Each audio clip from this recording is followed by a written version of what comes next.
الحمدللہ رب العالمین والصلاة والسلام علی سید الانبیاء والمرسلین وعلی آلہ واصحابہ اجمعین اما بعد فاعوذ باللہ من الشیطان الرجیم بسم اللہ الرحمن الرحیم الیوم یئس الذین کفروا من دینکم فلا تخشوہم واخشون الیوم اکملت لکم دینکم وَأَتْمَمْتُ عَلَيْكُمْ نِعْمَتِي وَرَضِيتُ لَكُمُ الْإِسْلَامَ دِينًا آمنت باللہ صدق اللہ العظیم۔ ناظرین، پروگرام ازالہ شبہات کے ساتھ میں آپ کی خدمت میں حاضر ہوں۔ ناظرین اس بات سے آگاہ ہیں کہ اس وقت جس شبہ کا ازالہ ہو رہا ہے وہ بہت بڑا شبہ ہے اور اس کی کئی بنیادیں ہیں، اور اس شبہ کا نام ہے شرک علی القبور، کہ قبور صالحین پر جانا شرک ہے، اور نبی کریم صلی اللہ علیہ وسلم نے اس سے منع فرمایا کہ قبروں پر نہ جائیں، کیونکہ ان سے شرک یہیں سے شروع ہوتا ہے۔ اس پر میں کئی دروس دے چکا ہوں اور انشاءاللہ ابھی بہت باقی ہیں، سلسلہ وار اس پر گفتگو چل رہی ہے۔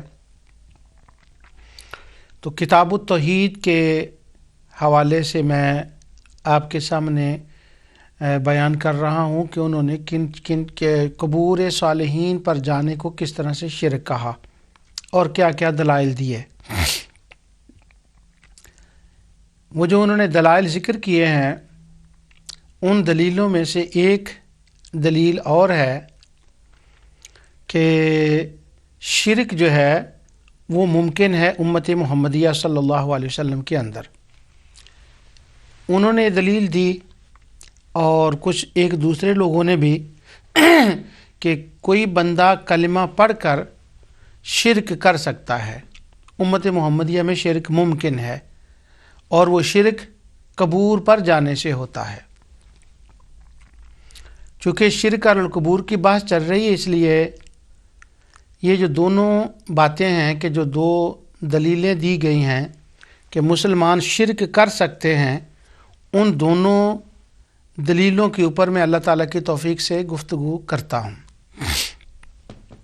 ہم اہل سنت و جماعت مسلمان یہ کہتے ہیں کہ نبی اکرم نور مجسم صلی اللہ علیہ وآلہ وسلم نے یہ فرما دیا ہے کہ میری امت شرک نہیں کر سکتی، اور انبیاء اور صالحین کبھی بھی شرک کا ذریعہ یا باعث نہیں بنے۔ لیکن کیا کیا جائے، جن کو شرک فوبیا ہوا ہے وہ ہر بات میں شرک نکالتے ہیں، ہر شہر میں شرک نکالتے ہیں۔ جب بندہ مطالعہ کر رہا ہوتا ہے تو کئی دفعہ بہت نئی چیزیں سامنے آ جاتی ہیں۔ ان نئی چیزوں میں سے ایک چیز میرے سامنے گزشتہ مہینوں میں آئی، کئی ماہ پہلے، اور میں بہت شاکڈ ہوا اس چیز کو پڑھ کر۔ وہ چیز یہ تھی کہ پاکستان کے ایک مماتی عالم ہیں، اب تو وہ نہیں دنیا میں، انہوں نے کتاب لکھی ہے ندائے حق، 3 جلدوں میں وہ کتاب ہے۔ اس پر مفصل بحث تو میں انشاءاللہ جب حیات النبی اور سماع الموتا پر گفتگو آئے گی تو پھر اس کے میں حوالے دوں گا کہ انہوں نے کیا کیا گول کے لائے ہیں۔ آج جس بات سے میں اپنی بات کو شروع کر رہا ہوں وہ یہ ہے کہ انہوں نے اس کی 3 جلد کے صفحہ نمبر 10 کے اوپر ایک بات لکھی۔ وہ کہتے ہیں کہ شرک کا سبب انبیاء اور صالحین ہی ہوئے ہیں، کیونکہ ان سے زیادہ محبتیں ہیں اور بعد میں لوگ ان کی قبروں پر جانے لگے۔ جو دلچسپ بات جو میرے مطالعے میں کہ نئی بات آئی، اور وہ کہتے ہیں نا کہ میں یہ بات کر رہا ہوں اس سے تمہارے علم میں اضافہ ہوگا، تو میرے علم میں اس سے اضافہ ہوا اس حساب سے۔ وہ لکھتے ہیں کہ پاکستان کا ایک شہر ہے ملتان، تو وہ کہتے ہیں ملتان کا نام ملتان کیوں ہے؟ تو وہ کہتے ہیں کہ اہل ملتان نے حضرت سیدنا ایوب علیہ السلام کی شکل کا ایک بت بنایا تھا اور اس کا نام رکھا تھا ملتان۔ شاید یہ آپ کے لیے بھی باعث دلچسپی بات ہو، ساری عمر پاکستان میں رہے ہیں، تاریخ ملتان کو پڑھا، لیکن یہ بات کبھی نہیں سنی، یہ نئی بات تھی۔ تو وہ کہنے لگے کہ ایوب علیہ السلام کی شکل کا وہ بت تھا، نام اس کا ملتان تھا، تو لوگ اس کی پوجا کرنے لگے، پھر ان کی قبر پر جانے لگے، تو بس یہیں سے ملتان کے اندر شرک شروع ہو گیا۔ اور آج کل ہمارے دور سے بہت پہلے، یعنی ملتان کا جب نام لوگ لیتے ہیں تو اس کو کہتے ہیں مدینۃ الاولیاء، کہ وہاں پر بہت اولیاء ہوئے ہیں۔ جس وقت میں یہ ریکارڈ کرا رہا ہوں پروگرام، آج کے دن تک، کیونکہ پاکستان کے حالات کا پتہ نہیں ہوتا، اس وقت ہمارے پاکستان کے وزیر اعظم سید یوسف رضا گیلانی صاحب ہیں، وہ بھی ملتان کے ہیں، ان کا تعلق بھی ایک درگاہ سے ہے، اور جو ہمارے وزیر خارجہ ہیں ان کا تعلق بھی ایک درگاہ سے ہے، تو وہ بھی دونوں سے زیادہ نشین ہیں وہاں کے۔ تو حسین جو محمد حسین نیلوی صاحب ہیں وہ لکھتے ہیں کہ ملتان بتوں کا شہر تھا، اور چونکہ اس کا نام بتوں کے نام پر رکھا گیا، اور بعد میں بت پرستی تو بہت بڑھ گئی۔ یعنی ان کے کہنے کا مطلب یہ ہے کہ جس شہر کو مدینۃ الاولیاء کہا جاتا ہے، اس وقت سے لے کر آج تک شرک عروج پر جا رہا ہے۔ تو ملتان میں ایوب علیہ السلام کا بت بنایا گیا تھا، دنیا کی کسی کتاب میں اس کا حوالہ نہیں ہے۔ لیکن میں حیران ہوں اس بات سے کہ جب وہ زور بیان سے اس بات کو بیان کرتے ہیں تو لوگ سبحان اللہ مان کیسے لیتے ہیں ایسے بات کو، مجھے آج تک اس تکنیک کی سمجھ نہیں آ سکی۔ ایوب علیہ السلام کا کوئی تعلق ملتان سے نہیں تھا، نہ ملتانی ان کو جانتے تھے۔ حضرت ایوب علیہ السلام دمشق سے 120-25 میل دور ایک علاقہ ہے، اور بنو ادوم سے وہ ہوئے ہیں، ان کا فیملی تھی۔ سید سلیمان ندوی لکھتے ہیں کہ عرب کا تیسرا ابراہیمی قبیلہ ادوم ہے، اسی قبیلہ میں حضرت ایوب علیہ السلام مبعوث ہوئے، اور بائبل میں سفر ایوب کے نام سے ان کا حوالہ بھی ہے۔ آگے لکھتے ہیں کہ اس قبیلہ میں سورج اور چاند کی عبادت کی جاتی تھی، اور ان کی عبادت کا طریقہ یہ تھا کہ لوگ سورج اور چاند کی طرف دیکھ کر اپنے ہاتھ چوم لیتے، یہ گویا اس طرف اشارہ تھا کہ اگر ممکن ہوتا تو وہ خود ان کا بوسہ دیتے۔ یعنی قوم ایوب تو جن کی طرف وہ نبی بن کر آئے تھے وہ چاند سورج کی عبادت کرتے تھے، اور ان کے پیچھے وہ مانتے تھے کہ ہاں کوئی ہے جو اس کو چلانے والا ہے۔ سید سلیمان ندوی سے پہلے صفحے پر لکھتے ہیں کہ وہ ان کا دیوتا تھا، چاند سورج ان کے دیوتے تھے، اور وہ یہ مانتے تھے کہ آفتاب کے متعلق ان کا یہ خیال تھا کہ یہ ایک دیوتا ہے کہ گاڑی پر سوار ہے، اور روحانی گھوڑے اس کو شب و روز کھینچتے رہتے ہیں۔ اس بنا پر آفتاب کے نام سے جو ہیکل بنتا تھا، اس میں گاڑی اور گھوڑے بنا کر کھڑے کیے جاتے تھے۔ چنانچہ اس قسم کی ایک سنگی مورت بابل میں آج کل کھود کر نکالی گئی ہیکلوں کی چھتوں پر لبان سلگائی جاتی تھی تاکہ دیوتاؤں کی رضامندی خوشبو تمام آبادی میں پھیل جائے۔ یہ انہوں نے مختلف نیچے انگریزوں کے حوالے دیے جنہوں نے کھدوائی کی ہے، تو وہ ان کو خدا مانتے تھے، اور گاڑی کو کہتے تھے کہ آفتاب کے پیچھے گھوڑا لے کر بیٹھا، اور جدھر جدھر کو اس کا گھوڑا جاتا ہے وہ آفتاب اسی طرف چلا جاتا ہے۔ تو ایوب علیہ السلام کی قوم بھی اسی طرح تھی۔ تو ایوب علیہ السلام کی قوم کا کسی کے ساتھ کوئی تعلق نہیں تھا، یعنی وہ دکھانا یہ چاہتے ہیں کہ ملتان کے اندر اگر کسی زمانے میں محمد بن قاسم نے جو آ کر شرک ختم کیا تھا وہ بھی بزرگوں کا شرک تھا۔ ابھی یہ بات میں نے ایک اپنے فاضل دوست کو بتائی تو انہوں نے کہا کہ آپ کو معلوم نہیں کہ پاکستان کے اندر جو ضلع جنگ ہے وہ کہتے ہیں جنگ بھی ایک بزرگ کا نام تھا اور اس کا نام کا بت بنایا گیا تھا، بعد میں لوگ اس کو یعنی یہ ہنسی آتی ہے اس بات کے اوپر کہ ہر بات کا مجھے شک ہو رہا تھا کہ شرپور شریف کے قریب ایک جگہ ہے اس کا نام دھوکھا منڈی ہے، کہیں وہ یہ نہ کہہ دیں کہ یہ بھی کسی بزرگ کے نام پر تھی، استغفر اللہ العظیم۔ تو جنوں اور چاند ستاروں کو چھوڑ کر سارا رخ جو ہے وہ ادھر کر دیا گیا کہ یہ شرک ہو رہا ہے۔ آگے ایک حوالہ ہے میں آپ کو پڑھ دیتا ہوں، پھر میں اپنے موضوع کی طرف آتا ہوں۔ سید سلیمان ندوی لکھتے ہیں، یہ صفحہ 377 کہتے ہیں کہ بنو اسماعیل ہمارے ارباب روایت بیان کرتے ہیں کہ حضرت اسماعیل کے بعد ان کی اولاد دین ابراہیم پر قائم تھی، ان میں رفتہ رفتہ بت پرستی شروع ہوئی۔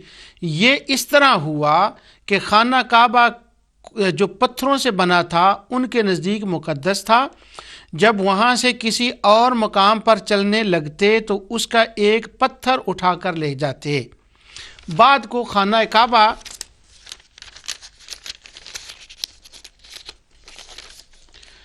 کا امتیاز بھی اٹھ گیا، جو پتھر اچھا سا چکنا پڑ جاتا اسی کو اٹھا لیتے اور اسی کو اپنے گھر لے جاتے اور دیوتا بنا لیتے۔ یہ کہتے ہیں کہ یہ سیرت ابن حشام ذکر سنام العرب کے اندر یہ بات ہے، سیرت ابن حشام کے اندر، میں خود بھی یہ پڑھی ہے میں نے، لیکن یہ میں ان کا حوالہ دے رہا ہوں کہ یہ زیادہ ان کے نزدیک اتھینٹک ہے۔ یہاں دو باتیں سمجھنے والی ہیں کہ ایک تو پتھروں کی عبادت کرتے تھے جو کعبے کے پتھر تھے، تو یہاں ایک باریک سا میں اشارہ کر دوں، لوگ کہتے ہیں کہ پیروں پیغمبروں کی زیادہ ادب احترام نہ کرنا چاہیے کیونکہ ان کی محبت کی وجہ سے شرک شروع ہوا ہے، تو پھر یہاں کیا کہیں گے کہ کعبے کی تعظیم بھی نہیں کرنا چاہیے کیونکہ کعبے کی تعظیم کی وجہ سے لوگ وہاں کے پتھر اٹھا کر لے جاتے اور وہ شرک کا باعث بنے تھے، اور پھر اس کے بعد تو سب پتھر ہی بن گئے۔ اب سب پتھر کیوں ان کی کیوں عبادت کرنے لگے تھے، اس کا ذکر سیرت ابن حشام میں انہوں نے وہ حوالہ نقل نہیں کیا، مگر اس میں یہ ہے کہ وہ ایک آدمی بیان کرتا، حافظ ابن کثیر نے البدایہ والنہایہ کی ابتدا میں جہاں وہ قبائل عرب کا ذکر کرتے ہیں اس کے اندر اس کا ذکر کیا کہ وہ پتھر تھا، تو وہ پتھر کے اندر سے آواز آتی تھی کہ میں تیرا معبود ہوں، آج کی رات میں نے حلول کیا ہے اس پتھر کے اندر، تو میری عبادت کر لے۔ تو ظاہراً تو پتھر ہوتا تھا، در حقیقت وہ جن ہوتا تھا۔ تو لہٰذا یہ ملتان اور چنگ اور توکھا منڈی اور یہ جتنے لوگ ہیں، اللہ اکبر، یہ سارے بزرگوں کے نام پر، کوئی ایوب علیہ السلام کے نام پر، خدا بہتر جانتا ہے کہ یہ کہاں جا کر معاملہ رکے گا اور کیا ہو رہا ہے، اور قرآن کریم کو کس طرف لے جایا جا رہا ہے۔ وہ اللہ کی کتاب ہے، وہ جن کے رد میں نازل ہوئی تھی ان کا رد کرنا چاہیے، جن کی شان میں نازل ہوئی تھی ان کی عظمتوں کے گن گانے چاہیے۔ تو اللہ تعالی ہمیں اس سے توفیق، اس قرآن کریم کو سمجھنے کی توفیق عطا فرمائے۔ امت محمدیہ کے اندر شرک آ سکتا ہے۔ قرآن کریم میں اللہ تعالیٰ نے سورہ مائدہ کی 3 آیت میں ایک تفصیل بیان فرمائی شرک کے کلچر کی، جو مشرکین مکہ کے اندر شرک تھا کہ وہ اپنے جنہوں نے ان کو حرام حلال چیزیں کی تھی ان کے لیے، وہ ان کی بات مانتے تھے اور وہ شرک کرتے تھے۔ تو اللہ تعالیٰ نے جس دن نبی کریم صلی اللہ علیہ وسلم نے حج فرمایا، اس دن یہ آیت نازل ہوتی ہے، وہ پوری سورہ مائدہ کی 3 آیت۔ کچھ چیزوں کو تو حرام کیا گیا کہ یہ حرام ہیں، ان کا کھانا جائز نہیں، اور وہاں خوشخبری ملتی ہے کہ الیوم یائس الذین کفروا من دینکم فلا تخشوہم واخشون، آج کے دن یہ کافر مایوس ہو گئے ہیں کہ وہ یہ سمجھیں کہ کوئی بندہ ان کے دین میں پلٹ کر چلا جائے گا۔ الیوم یائس الذین کفروا من دینکم، کہ وہ اس سے مایوس ہو گئے ہیں۔ یعنی آیت تھوڑی سی باریک بات ہے لیکن اتنی بھی زیادہ باریک نہیں ہے، تھوڑی سی توجہ کرے تو سمجھ آ جائے گی انشاءاللہ۔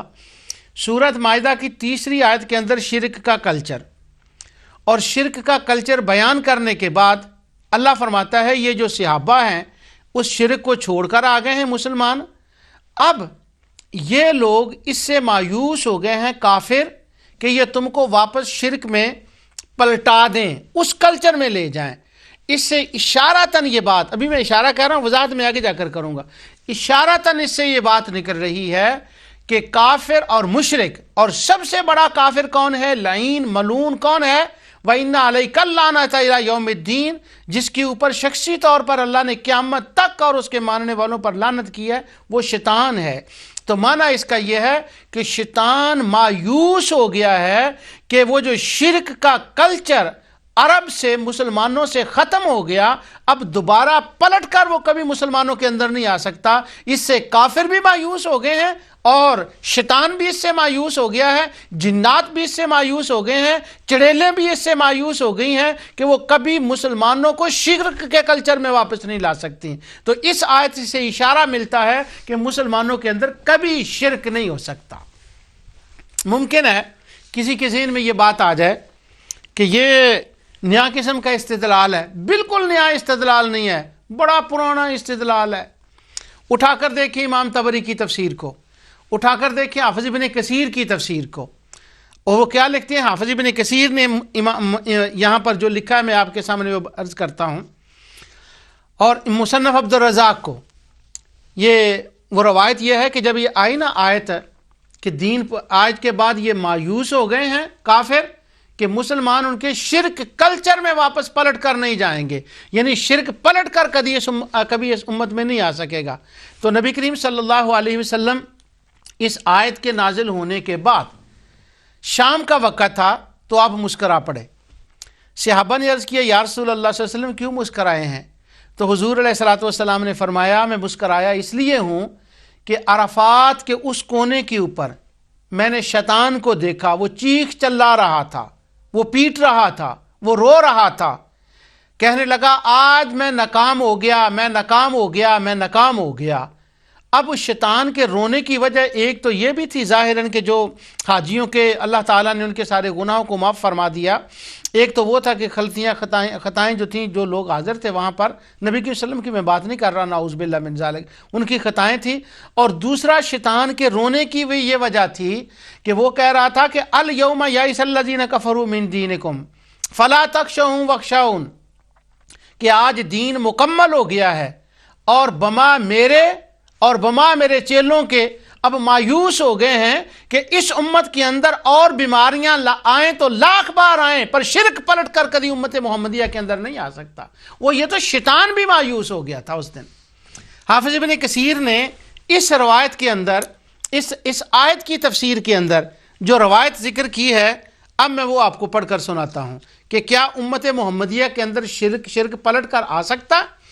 رسول اللہ صلی اللہ علیہ وسلم نے امت کو وَيُزَكِّيهِمْ پاک کر دیا ہر چیز سے، اور ہر چیز کا مطلب یہاں پر یہ ہے کہ کفر و شرک سے پاک کر دیا، اور وہ تزکیہ نفس صحابہ کے بعد تابعین، تبع تابعین، اور قیامت تک وہ جائے گا کہ شرک پلٹ کر نہیں آئے گا۔ اور امام مسلم کی یہ حدیث جو صفات المنافقین کے اندر ہے، امام مسلم نے اس کا ذکر کیا۔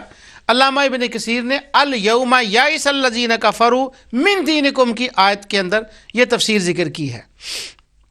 کہتے ہیں کہ امام مسلم کا باب ہے، باب کا نام ہے تحریش الشیطان۔ حضرت جابر سے یہ منقول ہے کہ نبی کریم صلی اللہ علیہ وسلم نے فرمایا الیوم یئس الذین، وہ یائسہ کا لفظ یاد رکھیں، اور یہ امام مسلم کی حدیث اس کا ذکر ابن کثیر نے کیا ہے۔ ویسے میں سیدھا بھی امام مسلم کا نام لے سکتا تھا کہ مجھے پتا ہے کہ صفات المنافقین کے اندر ہے، لیکن میں یہ نام اس لیے لے رہا ہوں کہ الیوم یئس الذین کفروا کے اندر شرک پلٹ کے امت محمدیہ میں آئے گا، یہ صرف میرا استنباط نہیں ہے، یہ حافظ ابن کثیر کا ہے، جن کی بات شبہ ڈالنے والے آخری بات جن کی سمجھتے ہیں وہ یہ حدیث لائے ہیں اسی آیت کی تفسیر میں۔ ان الشیطان قد آیسا ان یعبدہ المصلون فی جزیرۃ العرب ولکن فی التحریش بینہم۔ یہ حدیث ہے، کہتے ہیں کہ نبی کریم صلی اللہ علیہ وسلم نے فرمایا، حضرت جابر اس کے راوی ہیں، وہ کہتے ہیں کہ بے شک شیطان مایوس ہو گیا ہے اس بات سے کہ اس کی عبادت کی جائے جزیرۃ العرب کے اندر، لیکن کیا ہے اس سے تو وہ مایوس ہو گیا ہے کہ جزیرۃ العرب کے اندر اس کی عبادت کی جائے، ولیکن فی التحریش بینہم، لیکن جو دنیا کی باتیں ہیں نا اور چیزوں کی طرف، ان کی دنیا کی باتوں کی طرف وہ رغبت کرا دے گا۔ اب پھر دوبارہ پڑھیں الیوم یئس الذین کفروا من دینکم، مایوس ہو گئے کافر، شیطان مایوس ہو گیا کس بات سے؟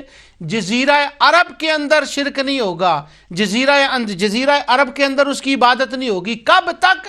وہ میں پچھلے درس میں بتا چکا ہوں، جب تک قیامت نہ آئے، یعنی جب قیامت آ جائے گی سارے مسلمان دنیا سے چلے جائیں گے، سارا بت پرستی ہو جائے گی، اس زمانے کی بات نہیں ہو رہی، یہ اس سے پہلے زمانے کی بات ہو رہی ہے جب ایمان ہوگا، مسلمان ہوں گے، اللہ اللہ کرنے والے ہوں گے، تو لہٰذا ہر جگہ شرک آ سکتا ہے، ہر جگہ لوگ کسی کی عبادت کر سکتے ہیں، لیکن حرمین کے اندر خاص کر شرک نہیں ہو سکتا، اللہ کے سوا کسی کی عبادت نہیں ہو سکتی۔ جب پورے حرم کے اندر اللہ کے سوا کسی کی عبادت نہیں ہو سکتی تو روضہ مصطفیٰ کے اوپر کیسے ممکن ہے کہ اللہ کے سوا کسی کی عبادت اور ہو؟ یہ خواہ مخواہ کا ان کو شرک فوبیا ہوا ہے، جو شرک کر رہے ہیں، یہ تو رسول اللہ نے گارنٹی دی، اور جس نے شرک کو پلٹا کر ادھر لانا ہے وہ خود کہہ رہا ہے کہ شرک نہیں ہوگا، میں مایوس ہو گیا ہوں کہ جزیرۃ العرب کے اندر شرک نہیں ہوگا۔ تو قرآن کریم کی اس آیت سے الیوم یئس الذین کفروا من دینکم سے یہ بات بھی سامنے آ گئی. اب باتیں میں نے بہت کرنی ہے اس کے اوپر، وہ ٹائم بھی بڑی تیزی سے گزر رہا ہے. یہ شیخ محمد بن عبد الوہاب النجدی، انہوں نے جب ہم یہ کہتے ہیں نا، ابھی دوسری حدیث میں پڑھوں گا کہ رسول اللہ صلی اللہ علیہ وسلم نے فرمایا کہ میری امت میں شرک نہیں ہوگا، بلکہ میں وہ پہلے پڑھ دیتا ہوں پھر ان کی عبارت پڑھتا ہوں. دوسری حدیث بخاری کی، نبی کریم یہ باب احد کے اندر ہے، یہ بہت مشہور ہے اور میں نے کئی بار اس کو ازالہ شبہات میں بیان کر دیا. وہ یہ ہے کہ صلی رسول اللہ صلی اللہ علیہ وسلم، آپ احد پر گئے، قتل احد بعد ثمانین، کل اچھا چھوڑیں، کہتے ہیں کہ نبی کریم صلی اللہ علیہ وسلم 8ویں سال شہدائے کے مقام پر گئے اور جا کر کل مودعی، حضور نبی کریم صلی اللہ علیہ وسلم اس طرح تھا جیسے وہ ودیع فرما رہے ہیں للاحیاء والاموات، جیسے احیاء اور اموات کو وداع کیا جاتا ہے. ثم طلع المنبر، پھر رسول اللہ صلی اللہ علیہ وسلم منبر پر جلوہ افروز ہوئے. وہاں منبر کہاں سے آیا؟ اس کا مطلب ہوا قبور کے پاس بیٹھ کر، منبر پر بیٹھ کر، کرسی پر بیٹھ کر، حاضرین کو بٹھا کر قبروں کے پاس واعظ و نصیحت کرنا، جلسہ کرنا. امام بخاری کے نزدیک یہ سنت مصطفیٰ ہے. وہ منبر پر بیٹھے اور پھر تقریر شروع فرمائی. آج لوگ کہتے ہیں یہ قبروں کے پاس عرس جو کرتے ہیں، یہ عرس کہاں سے آ گیا؟ یہ عرس بخاری سے آ گیا. فقال انی بین ایدیکم فرۃ وانا علیکم شہید، مشہور حدیث ہے، میں اس کے الفاظ پڑھنے کو چھوڑتا ہوں. اچھا، نبی کریم صلی اللہ علیہ وسلم نے فرمایا میں تمہارا فرد ہوں. تو فرد کس کو کہتے ہیں؟ لسان العرب کے اندر اور النہایہ میں علامہ ابن اسیر لکھتے ہیں کہ فرد کا معنی یہ ہوتا ہے کہ پرانے زمانے میں جب لوگ قافلے والے چلتے تو قافلہ چلتا تو ایک بندہ قافلے سے آگے آگے چلتا اور وہ جا کر کہیں پانی کی جگہ یا سایہ یا کوئی چیز تلاش کر لیتا، تو جو وہ تلاش کرتا آنے والوں کے لیے سامان مہیا کر لیتا کہ یہاں ڈیرا لگائیں، یہ سائے کی جگہ ہے، یہ پانی ہے، یہاں بیٹھیں. آنے والوں کے جانے سے پہلے جو بندہ اہتمام کرتا ہے اس کو فرد کہتے ہیں. اور وہ قبیلوں کے اندر جو کاروان ہوتے تھے جب سفر کرتے تھے اس کو فرد کہتے ہیں. اس حدیث کے اندر حضور علیہ الصلوۃ والسلام نے فرمایا میں تمہارا فرد ہوں. معنی کیا ہے؟ معنی یہ ہے کہ میں تمہارے پہلے وہاں جانے والا ہوں، اور جب تم میرے وہاں آؤ گے، عالم برزخ میں پہنچو گے، عالم قیامت پہ پہنچو گے، وہ مجھ پہ صلاۃ والسلام علیکہ یا رسول اللہ پڑھنے والوں، میں تمہارا فرد ہوں. میں وہاں جا کر جتنے انتظام کرنے والے ہیں محمد عربی تمہارے انتظام کریں گے. اس کے سوا فرد کا اور کوئی معنی نہیں ہے. میں تمہارے لیے انتظام کرنے والا ہوں تم سے وہاں پہنچ کر. دیکھیں یہ تقریر ہو رہی ہے منبر پر بیٹھ کر قبور کے پاس اور قبور صالحین کے پاس. اور قبور صالحین حضور فرماتے ہیں وانا علیکم شہید، میں تم پر گواہ ہوں. آگے فرماتے ہیں کہ میرا اور تمہارا ملنے کا وعدہ حوض ہے، اور میں اس وقت اپنے حوض کو یہاں سے دیکھ رہا ہوں. یہ باتیں ہیں. اور دوسری روایت میں یہ آتا ہے کہ ساری زمین کی چابیاں مجھے دے دی گئیں، اسی میں آتا ہے. اور آگے نبی کریم صلی اللہ علیہ وسلم نے فرمایا وَإِنِّي لَسْتُ أَخْشَىٰ عَلَيْكُمْ أَن تُشْرِكُوا وَلَكِنِّي أَخْشَىٰ عَلَيْكُمْ الدُّنْيَا. حضور نے فرمایا کہ میں اس بات سے نہیں ڈرتا کہ میرے بعد تم کبھی شرک کرو گے، میرے بعد شرک نہیں کرو گے. یہ گارنٹی ہو گئی. یہ گارنٹی کہاں دی؟ قبروں کے پاس بیٹھ کر گارنٹی دی، چہر کے اوپر بیٹھ کر گارنٹی دی، حاضرین کو بٹھا کر گارنٹی دی. اس سے تو لوگوں اشارہ یہ ملتا ہے کہ جو قبروں کے پاس عرس کرنے والے ہیں شرک ان کے قریب سے بھی نہیں پھٹک سکتا. کیوں؟ مصطفیٰ علیہ الصلوۃ والسلام کی وہ سنت ادا کر رہے ہیں. قبروں کے قریب بیٹھ کر حضور نے فرمایا یہاں میری امت سے مجھے شرک کا خطرہ نہیں ہے. اور شرک تو کہاں جن کے اوپر سارا زور لگایا جاتا ہے کہ قبور قبور قبور الشرک قبور الشرک شرک القبور کہا جاتا ہے، وہاں تو حضور علیہ السلام بیٹھ کر فرما رہے ہیں، آقا فرما رہے ہیں کہ مجھے کوئی خطرہ نہیں ہے. ایک یہاں وہ چھوٹا سا شبہ کہتے ہیں وہ جی کہ یہ تو نبی کریم صلی اللہ علیہ وسلم نے صحابہ کے لیے فرمایا تھا، تو صحابہ کے لیے تو ہم تو نہیں نا، وہ ہمارے لیے تھوڑا تھا. تو امام مسلم نے کتاب الفضائل کے اندر جہاں نبی کریم صلی اللہ علیہ وسلم کے حوض کا بیان کیا ہے وہاں پر اس حدیث کو تفصیل سے لکھا اور پورا باب اس کے اوپر لکھا ہے. مسلم کے اندر وہ کہتے ہیں کہ نبی کریم صلی اللہ علیہ وسلم اس بات نے نبینا صلی اللہ علیہ وسلم و صفات ہی، حضور کے فضائل و مناقب کا بیان. اب حضور کے فضائل و مناقب کا بیان ہے، اور دیکھیں لکھ کیا رہے ہیں. وہ فرماتے ہیں انی لستو اخشی علیکم ان تشرکو، مجھے کوئی خطرہ نہیں کہ میرے بعد تم شرک کرو گے. ولاکنی اخشی علیکم للدنیا، دنیا میں چلے جاؤ گے. ان تنافسوا فیہا وتقتلوا فتہلکوا کما ہلک من قبلکم. اس کا یہ مطلب ہے کہ نبی کریم صلی اللہ علیہ وسلم نے جو صحابہ سے فرمایا کہ تم دنیا میں غرق ہو جاؤ گے، دنیا کے لیے ایک دوسرے سے لڑائی کرو گے، اگر یہ خطاب صرف صحابہ کو تھا تو کیا صحابہ کو حضور فرما رہے تھے کہ میرے جانے کے بعد دنیا کے لیے تم لڑائیاں کرنے لگو گے اور دنیا میں غرق ہو جاؤ گے اور دنیا کی وجہ سے ایک دوسرے کو قتل کرنے لگو گے؟ یہ بات حضور علیہ الصلوۃ والسلام کے صحابہ پر صادق نہیں آتی، یہ تو بعد والی امت کے اوپر صادق آتی ہے. اور پھر حضور نے فرمایا میں نے تمہیں حوض کوثر پر ملنا ہے، حوض کوثر پر صرف صحابہ نے نہیں ملنا.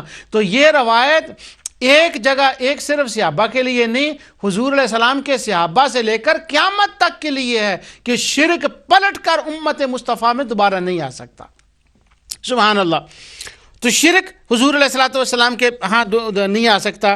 حضرت عقبہ بن عامر فرماتے ہیں یہ میرا آخری تھا جو میں نے حضور علیہ الصلوۃ والسلام کو آخری بار دیکھا. قرآن شریف کی آیت ہے وَأَمَّا بِنِعْمَةِ رَبِّكَ فَحَدِّثْ، وَأَمَّا بِنِعْمَةِ رَبِّكَ فَحَدِّثْ. اس آیت کی تفسیر میں آپ اپنے رب کی نعمتوں کا خوب چرچا کریں. اس آیت کی تفسیر میں سیر و اعلام النبلاء کے اندر علامہ ذہبی نے سیر و اعلام النبلاء، ظاہر ہے آپ لوگ جانتے ہیں ماشاءاللہ کہ وہ نبی حالات صحابہ، تابعین، تبع تابعین، محدثین کے حالات میں ہے.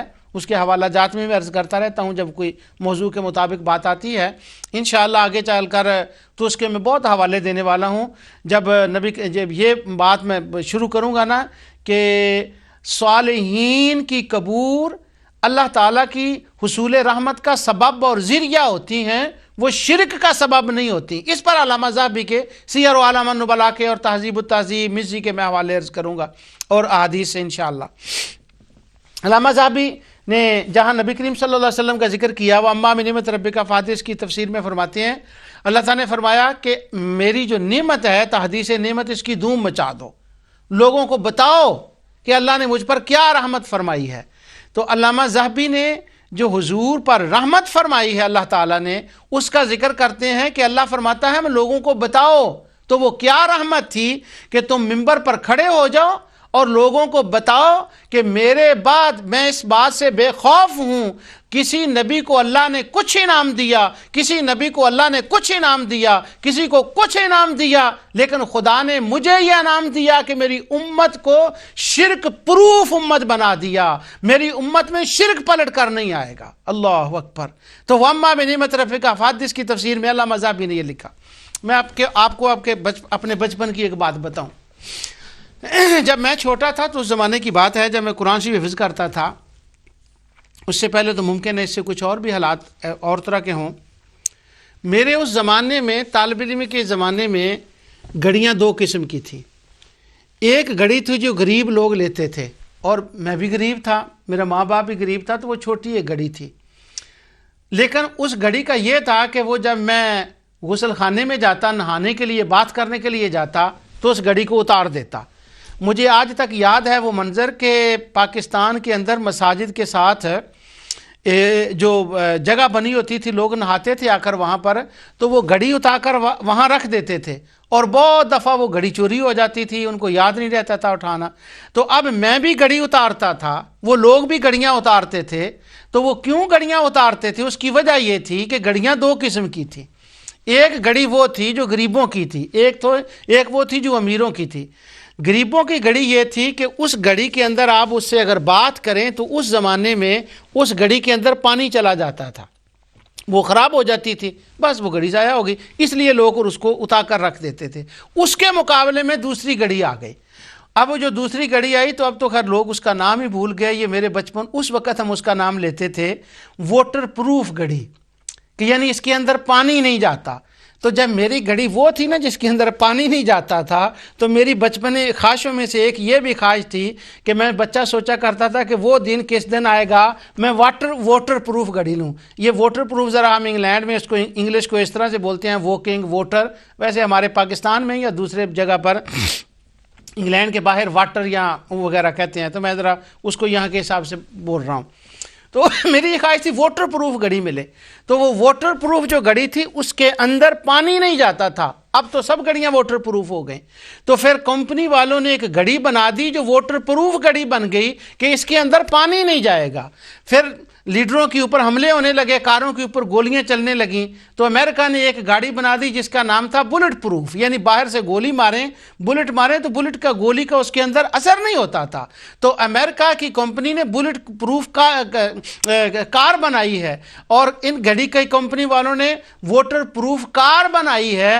کہیں تو واٹر پروف گھڑیاں ہیں، کہیں بلٹ پروف کاریں ہیں، لیکن مصطفیٰ کو جو اللہ نے امت دی ہے وہ شرک پروف امت دی ہے۔ جیسے گھڑی کے اندر پانی نہیں آ سکتا، اس گاڑی کے اندر گولی نہیں جا سکتی، مصطفیٰ نے فرمایا انی لست اخشا، مجھے کوئی خطرہ نہیں میرے بعد تم شرک کرو گے، تو مصطفیٰ کی امت تو شرک پروف امت ہو گئی۔ سبحان اللہ۔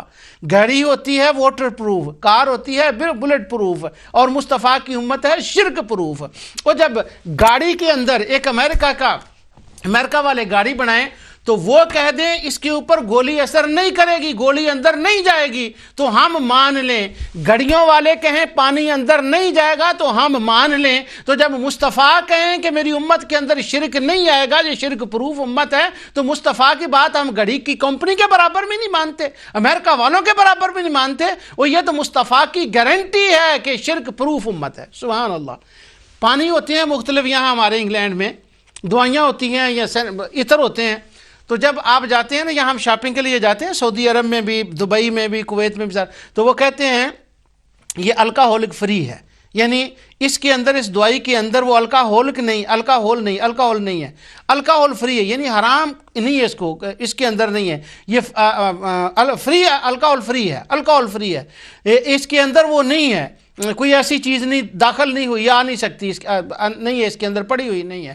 تو جس طرح لوگوں یہ عطر ہوتے ہیں تو الکاہول فری عطر ہوتے ہیں، الکاہول فری واٹر ہوتے ہیں، الکاہول فری وائن ہوتی ہے، اس طرح سے مصطفیٰ کی امت شرک فری امت ہے۔ تو آج سے نئی ایک میں نیا، اللہ تعالیٰ کی فضل سے یہ میں نیا نام دے رہا ہوں، مصطفیٰ کی امت کا نام شرک فری امت ہے، شرک پروف امت ہے۔ مصطفیٰ نے گارنٹی دے دی شرک پلٹ کر نہیں آ سکتا۔ ایک میں اور آپ کو اپنے بچپن کا واقعہ بتاؤں، شاید اس سے بھی سمجھنے میں کچھ مدد ملے۔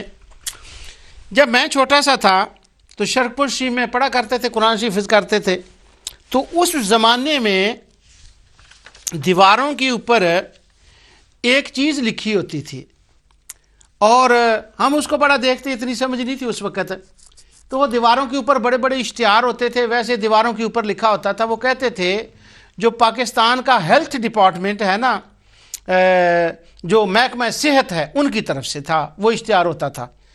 اس زمانے میں، اس سے پہلے ایک چیچک کی بیماری تھی جو بچوں کو زیادہ تر ہوتی تھی، تو وہ چیچک کی بیماری بڑی خطرناک بیماری تھی، اس سے موتیں واقع ہوتی تھیں۔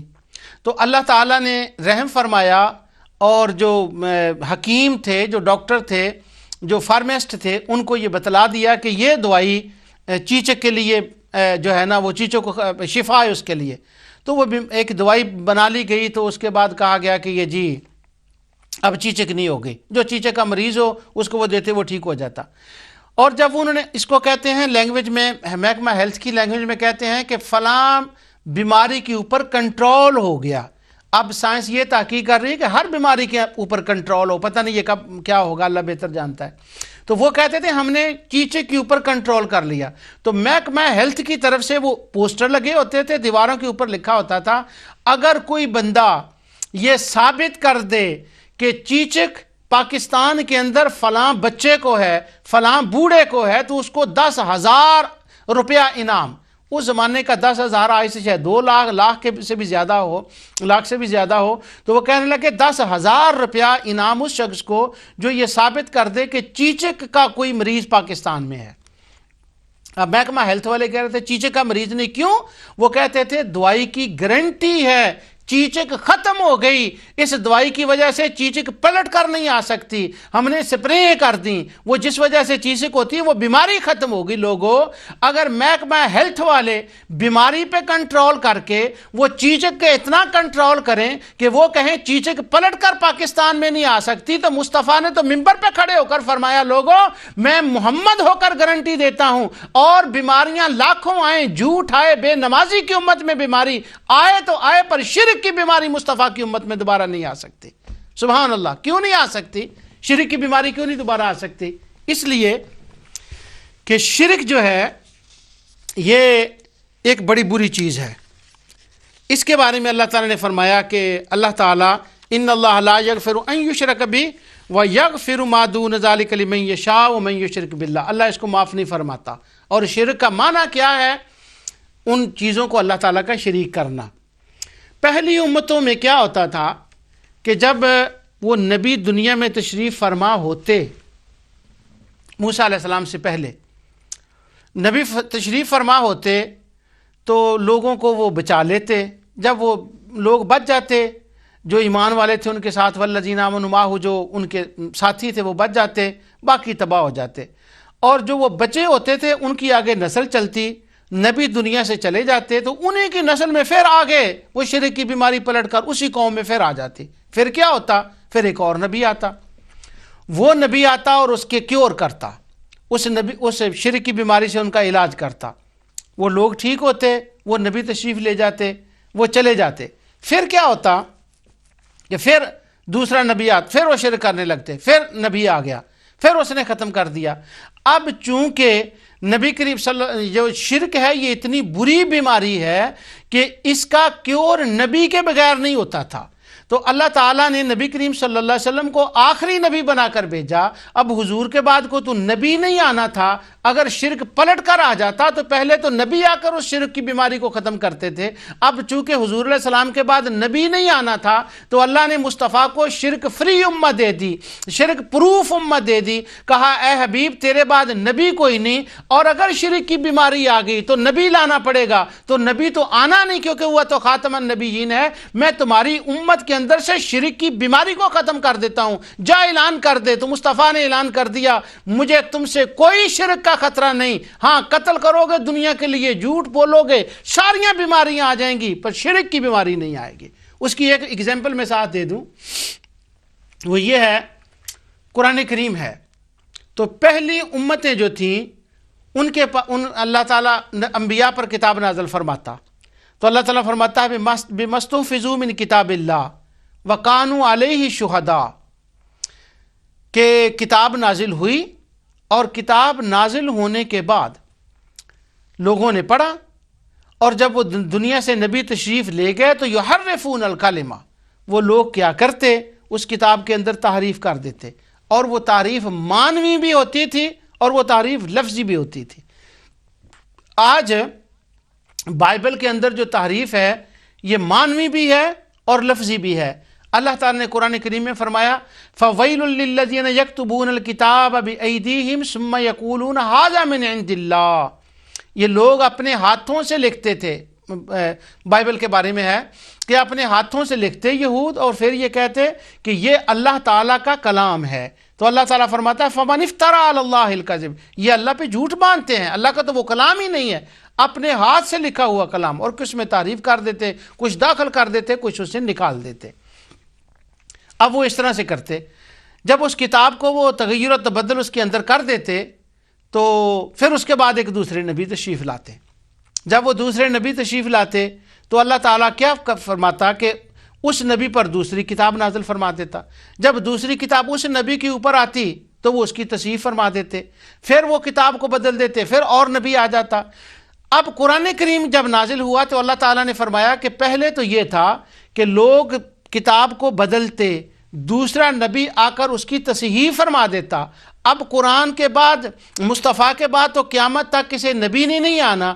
اگر میں الاؤ ہو گیا کہ لوگ اس کے اندر تبدیلی تحریف قرآن کے اندر کر دیں تو نبی کے بغیر تو اس کی صحت نہیں ہو سکتی۔ تو اللہ تعالیٰ نے فرمایا انا نحن نزلنا الذکر و انا لہ لحافظون، اے میں لوگوں سن لو، قرآن کو نازل بھی میں نے کیا ہے، اس کی حفاظت بھی میں نے اپنے ذمے لے لی ہے۔ کیوں ذمے لے لی ہے؟ پہلے کیوں نہیں لی؟ کہ پہلے نبی آ کر درست کر سکتے تھے، اب کوئی نبی نہیں آئے گا، لہٰذا قیامت تک قرآن کو محفوظ کر لیا۔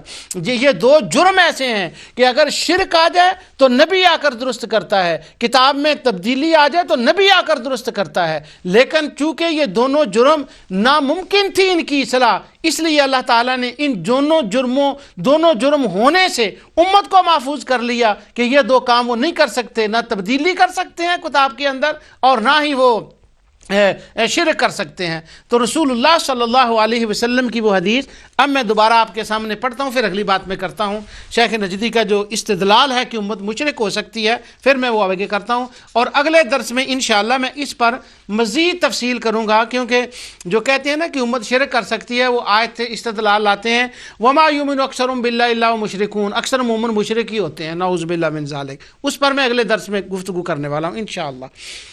تو حضور علیہ الصلوۃ والسلام نے فرمایا کہ مجھے ڈر نہیں کہ میرے بعد میری امت شرک کرے۔ شیطان نے کہا ان الشیطان قد آئس ان یعبدہ المصلون، جب تک مصطفیٰ کی امت میں نمازی رہیں گے، نماز پڑھنے والے رہیں گے، شرک پلٹ کر فی جزیرت العرب نہیں آ سکتا عرب میں۔ الحمدللہ نماز پڑھنے والے ہیں تو شرک ادھر سے آ جائے گا۔ ایسے ہی لوگوں نے بڑے بڑے ٹی وی کھول لے ہیں آپ مختلف زبانوں میں، وہ شرک آ گیا، وہ شرک آ گیا، وہ شرک آ گیا، اللہ اکبر۔ تو شیطان جو لانے والا ہے وہ خود کہہ رہا ہے کہ نہیں، مسئلہ ختم نبوت پر لوگ زور دیتے ہیں، اور مسئلہ ختم نبوت کا معنی یہ ہے کہ شرک پلٹ کر نہیں آ سکتا دوبارہ، اگر اس پہ آپ غور و فکر کریں تو شیطان کی عبادت نہیں ہوگی۔ تو نبی کریم صلی اللہ علیہ وسلم نے فرمایا شرک نہیں کرے گے۔ شیطان نے، حضور نے فرمایا جزیرت العرب میں شیطان اس سے محفوظ کر دیا ہے اللہ تعالیٰ کی ذات نے کہ وہ شیطان کی عبادت کریں جزیرت العرب کے اندر۔ اب یہ پوری کتاب التوحید جو لکھی گئی ہے کہ جزیرت العرب میں شرک تھا، ہم نے اس کو پاک کر دیا، یہ مسلم کی اس حدیث کے بالکل خلاف ہے اور وہ غلط ہے۔ اب میں جو دوسری بات آپ سے کرنے لگا ہوں، جو شیخ نے دلیل دی ہے کہ ہاں امت جو ہے وہ شرک کر سکتی ہے، اب اس دلیل کی طرف آتا ہوں میں اور اس کا جائزہ لیتے ہیں کہ اس کا کیا معنی ہے اور اس کا کیا مطلب ہے۔ ایک روایت آتی ہے جو بخاری مسلم میں نہیں، یہ میں اس لیے کہہ رہا ہوں، ہمارے نزدیک کوئی حدیث کسی کتاب میں بھی ہو، اگر اس کی سند صحیح ہے اور اس کا متن صحیح ہے تو وہ حدیث صحیح ہوتی ہے، لیکن جو شبہ ڈالنے والے ہیں وہ جب زور دیتے ہیں نا تو کہتے ہیں یہ بخاری مسلم میں نہیں ہے۔ تو اس لیے میں یہ کہہ رہا ہوں کہ جب ہم سے مطالبہ کیا جاتا ہے نا بخاری مسلم کا، تو کہتے ہیں یہ بخاری مسلم میں نہیں ہے۔ اچھا بس اس کا مطلب بخاری مسلم میں تو حدیث ہی نہیں ماننی۔ ہم میلاد النبی صلی اللہ علیہ وسلم یا نور مصطفیٰ کا یا دوسری چیزوں کا جب حوالہ دینا کہ یہ جی امام بہقی نے لکھا ہے، کہ امام بہقی نے دلائل النبوت میں یہ روایت لکھی ہے، یا شعب الایمان میں لکھی ہے، یا سنن کبریٰ میں لکھی ہے، امام بہقی کی کتاب کا حوالہ دیں تو وہ ہنسنے لگتے ہیں۔ یہ میرے ساتھ ہوتا ہے، دن رات ہوتا ہے، اگر میں بہقی کا نام لوں تو وہ ہنستے ہیں۔ دیکھیں بہقی تو چوتھے درجے کی کتاب ہے، وہ تو چوتھی صدی میں بہقی تھی آئے تھے، تو یہ کیا ہوا؟ اچھا بخاری مسلم سے لاؤ۔ تو جب ہوتی ہے نا قرات خلف الامام کی بات تو وہ کہتے ہیں جز القرات امام بہقی کا رسالہ دیکھیں، یعنی جب وہ اپنی بات ہو تو بہقی بھی چلتے ہیں، نسائی بھی چلتے ہیں، کوئی جہاں سے مل جائے وہ سب ٹھیک ہیں، ساری روایتیں ٹھیک ہو جاتی ہیں، لیکن جب ہماری بات ہو تو پھر مسلم بخاری ضروری واجب ہو جاتی ہے کہ ہاں آپ نے بتانا ہے۔ پھر اگر ہم مسلم بخاری سے بھی کچھ دکھا دیں کہ یہ بخاری مسلم میں ہے تو کون سا مان لیا جاتا ہے؟ میلاد النبی کے باب میں ہم وہ بخاری مسلم سے نہیں دکھاتے، بخاری سے نہیں دکھاتے کہ ہاں یہ ہے روایت ہے اس کے اندر کہ نبی کریم صلی اللہ علیہ وسلم کی خوشی میں اس نے کی تو اس کافر کی پنشمنٹ میں بھی اللہ تعالیٰ نے تخفیف فرما دی. یہ بخاری میں نہیں ہے. جب وہ دکھاتے پھر کہتے ہیں نہیں روایت المدلسین، یہ دیکھیں کہ اس روایت کے اندر مدلس تو نہیں ہے. ایک پوری 2 جلدوں کی ایک کتاب میں آ گئی ہیں 2 روایت المدلسین. امام بخاری نے کن کن مدلسین سے روایت لی ہے، امام مسلم نے کن سے لی ہے، وہ کتابوں کی کتابیں آ گئی ہیں اس کے اوپر. لیکن ہمارے لیے مطالبہ بخاری مسلم کا ہے. اب جو میں روایت پیش کر رہا ہوں یہ بخاری مسلم میں نہیں ہے. نبی اکرم نور مجسم صلی اللہ علیہ وسلم نے فرمایا، مسند احمد اور دیگر کتب میں، یہ ترمذی وغیرہ میں، ابو داؤد میں حدیث ہے، حضور علیہ الصلوۃ والسلام نے فرمایا کہ بنی اسرائیل کے 72 فرقے تھے، میری امت کے 73 ہوں گے. اب میں اس پر بحث نہیں کروں گا کہ اس کا کون سا فرقہ حق ہے اور اس کے حق ہونے کے دلائل کیا ہیں، وہ اس وقت یہ اس کا مقام نہیں ہے. آگے اسی روایت کے اندر بعض طرق میں یہ روایت آتی ہے اور شیخ نجدی نے اسی کو کوٹ کیا ہے کتاب التوحید کے اندر. وہ کہتے ہیں شرک امت کے اندر پلٹ کر آئے گا، امت شرک کرے گی. ایک تو وہ ہے نا شرک جب سب کچھ سارے مسلمان چلے جائیں گے اور لوگ بتوں کی عبادت کریں گے، اس زمانے کی نہیں بات، اس سے پہلے کی ہو رہی ہے. وہ کہتے ہیں کہ شرک امت کرے گی. دلیل کیا ہے؟ اب شیخ نجدی جو دلیل لائے ہیں وہ کہتے ہیں دلیل یہ ہے کہ حضور علیہ السلام نے فرمایا میری امت پہلی امتوں کے قدم بقدم چلے گی. جو کچھ ان امتوں نے کیا ہے وہ میری امت بھی کرے گی. اگر پہلی امتوں نے بدکاری کی ہے تو میری امت بھی بدکاری کرے گی. اگر پہلی امتوں نے چوری کی ہے تو میری امت بھی چوری کرے گی.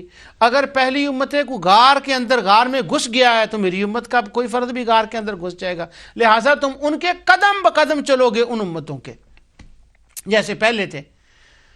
اچھا، اس کو قبلکم حدیث کہتے ہیں. جب وہ آپس میں بات کرتے ہیں تو قبلکم علی حدیث بیان کرو ان کو. جب ہم کہتے ہیں نا کہ امت شرک نہیں کرے گی تو وہ کہتے ہیں ان کو قبلکم والی حدیث سنائیں. تو یہ قبلکم والی حدیث ہے. وہ کہتے ہیں پہلی امتوں کے نقش قدم پر چلو گے جیسے وہ کریں گے. اب اس سے استدلال جو کیا جاتا ہے وہ یہ ہے کہ چونکہ پہلی امتوں نے شرک کیا تھا تو یہ کیسے ممکن ہے کہ یہ امت شرک نہ کرے، کیونکہ حضور نے فرمایا جو پہلے کریں گے انہوں نے بھی کرنا ہے. تو جب انہوں نے شرک کیا تھا تو لازمی یہ امت بھی کرے گی. سبحان اللہ. اگر اس حدیث کی لسٹ کو دیکھیں نا تو اس کے اندر عقائد کا ذکر نہیں ہے، اس کے اندر اعمال بد کا ذکر ہے.